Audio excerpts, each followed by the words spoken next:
کبوتر کے بعد مقبوضہ کشمیر میں پی آئی اے کا غبارہ پکڑ لیا ہے۔ مقبوضہ کشمیر میں انتظامیہ نے اپنی بھوکھلاہٹ کا ثبوت دیتے ہوئے پاکستانی انٹرنیشنل ایئر لائن یعنی پی آئی اے کے جہاز کی شکل والا ایک غبارہ اپنے قبضے میں لیا ہے۔ پی آئی اے کے نام، لوگو اور رنگوں والا غبارہ مقبوضہ وادی کے سیکٹر ہیرا نگر کے گاؤں سوترا چک میں دیکھا گیا تھا اور ابتدائی طور پر اس کی نشاندہی گاؤں کے افراد نے کی اور پولیس کو اس سے آگاہ کیا۔ علاقے میں سنسنی پھیل گئی اور بہت تشویش کی لہر دوڑی کہ یہ پی آئی اے والا غبارہ کہاں سے آ گیا۔ بعد ازاں انتظامیہ نے اس غبارے کو قبضے میں لیا اور تحقیقات جموں کے علاقے سے شروع کر دی گئیں۔ ابتدائی طور پر یہ واضح نہیں ہو سکا کہ یہ غبارہ آخر آیا کہاں سے۔ بھارت کا مقبوضہ کشمیر میں اس سے پہلے ایک جاسوس کبوتر پکڑنے کا بھی دعویٰ رہا ہے۔ پاکستان اور بھارت کے درمیان تعلقات کشیدہ ہونے کے باعث سرحد کے اس پار یا اس پار جانے والی چیزوں اور جانوروں کو بھارتی انتظامیہ جاسوسی کے شعبے میں قبضے میں لے لیتی ہے۔ سال 2015 میں بھارتی فورسز نے پاک بھارت سرحد عبور کرنے والے کبوتر کو پٹھان کوٹ کے علاقے سے پکڑا تھا۔ گزشتہ سال مئی میں بھارتی سیکیورٹی بارڈر فورس نے ایک اور پاکستانی جاسوس کبوتر پکڑنے کا دعویٰ کیا تھا اور اسے مقبوضہ کشمیر کی پولیس کے حوالے کر دیا تھا، لیکن تاحال کوئی نتائج نہیں آئے۔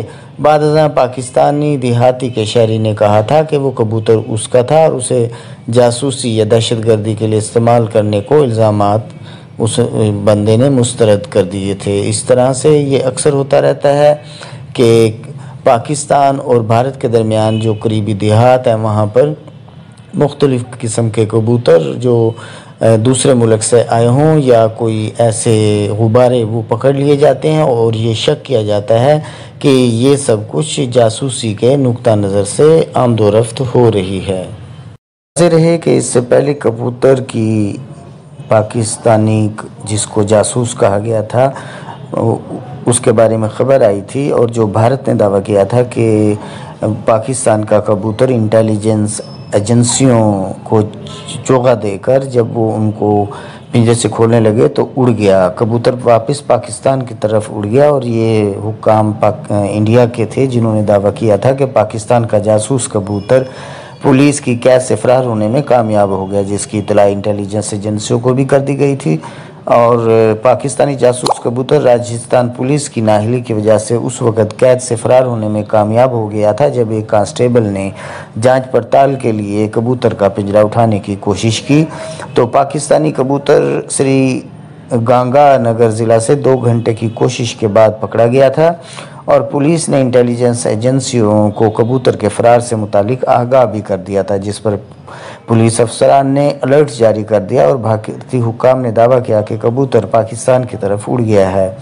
بھارتی حکام نے کبوتر کو حراست میں لے لینے کے بعد اسے پاکستانی جاسوس قرار دیا تھا اور بھارتی حکام کے مطابق اس کبوتر کے اوپر 5547 جاں باز خان کا ٹیگ لگا ہوا تھا اور اس کے ساتھ ایک فون نمبر بھی درج تھا۔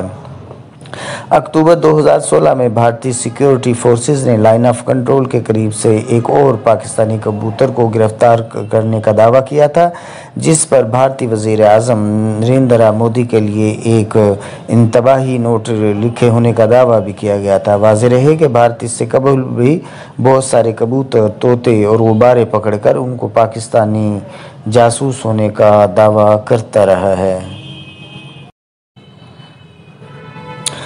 دوسری طرف پاکستان کی فوج بھی بھارت پر الزام لگاتی ہے کہ وہ جاسوسی کے لیے ڈرون بھیجتا ہے۔ پاکستانی فوج نے کہا تھا 28 جون 2020 کو کہ پاکستانی فوج کے سپاہیوں نے ایل او سی کے ساتھ ہاٹ اسپرنگ سیکٹر میں بھارت کا جاسوس کواد کاپٹر مار گرایا۔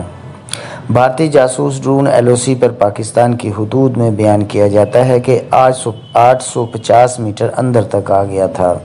پاک فوج کے جوانوں نے رواں برس بھارت کے 9 جاسوس ڈرونز کو بھی مار گرانے کا دعویٰ کیا تھا۔ خیال رہے کہ پاک فوج کے جوانوں نے 5 جون کو بھی ایل او سی کے قریب پاکستانی حدود میں داخل ہونے والے بھارتی کواد کاپٹر یعنی جاسوس ڈرون کو مار گرایا تھا۔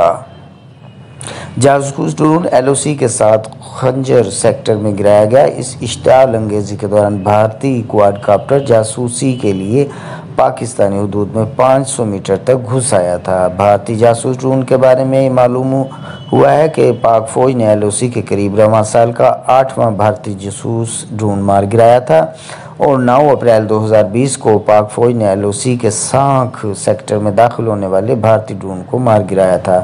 پھر 29 مئی 2020 کو بھارتی جاسوس ڈرون کنزلاوان سیکٹر سے آیا تھا جسے پاک فوج نے LOC کے نیکرون سیکٹر میں گرایا۔ اس سے قبل 27 مئی کو بھی پاک فوج نے LOC کی خلاف ورزی پر بھارتی ڈرون مار گرایا تھا۔ پاک فوج نے بھارت کے 3 ڈرون مار گرائے تھے۔ اس میں پہلا کواد کاپٹر سال کے پہلے دن یعنی 1 جنوری کو باغ سیکٹر میں گرایا گیا۔ ایک روز بعد ہی بھارت نے دوبارہ پاکستانی حدود کی خلاف ورزی کی جسے پاکستانی فوج کے بقول انہوں نے ناکام بناتے ہوئے ستوال سیکٹر میں جاسوس ڈرون مار گرایا تھا۔ علاوہ ازیں فروری میں پلوامہ واقعہ کے بعد پاکستان اور بھارت کے درمیان تعلقات کشیدہ ہو گئے تھے۔ فضائی جھڑپ بھی ہوئی تھی جس کے کچھ روز بعد بھارت کا ایک جاسوس ڈرون پاکستانی حدود میں 150 کلومیٹر گھس آیا تھا جسے LOC کے رکس چکری سیکٹر میں گرا دیا گیا تھا۔ 6 مارچ 2018 کو LOC کے مقام چکری کوٹ سیکٹر میں پاک فوج نے بھارت کا جاسوس کواد کاپٹر مار گرایا۔ اکتوبر 2017 میں بھی پاک فوج نے LOC کے قریب رکس چکری سیکٹر میں جاسوسی کرنے والے بھارتی ڈرون کو گرایا تھا۔ نومبر 2016 میں بھارتی ڈرون کنٹرول لائن پر پاکستانی حدود میں 60 میٹر تک اندر آ گیا تھا جسے پاکستانی فوج کی آگاہی پوسٹ نے نشانہ بنایا تھا۔ اسی طرح 15 جولائی 2015 کو پاک فوج نے بھارت کے جاسوس ڈرون طیارے کو لائن آف کنٹرول کے قریب بھمبر کے علاقے میں گرایا تھا۔ طیارہ فضا سے پاکستانی علاقوں کے فوٹو اتار رہا تھا۔ بھارت کے ساتھ دو طرفہ تعلقات پاکستان کے اور انڈیا کے دونوں ممالک کے کشیدہ ہیں اور 27 فروری کو پاکستانی فضائی حدود کی خلاف ورزی پر MiG 21 طیارے کو گرایا جا چکا ہے۔ MiG 21 طیارے والے بھارتی پائلٹ ابھینندن کو بھی حراست میں لیا گیا تھا جسے بعد ازاں پاکستان نے جذبہ خیر سگالی کے تحت رہا کر دیا تھا اور انہیں واگا بارڈر پر بھارت کے حکام کے حوالے کیا تھا۔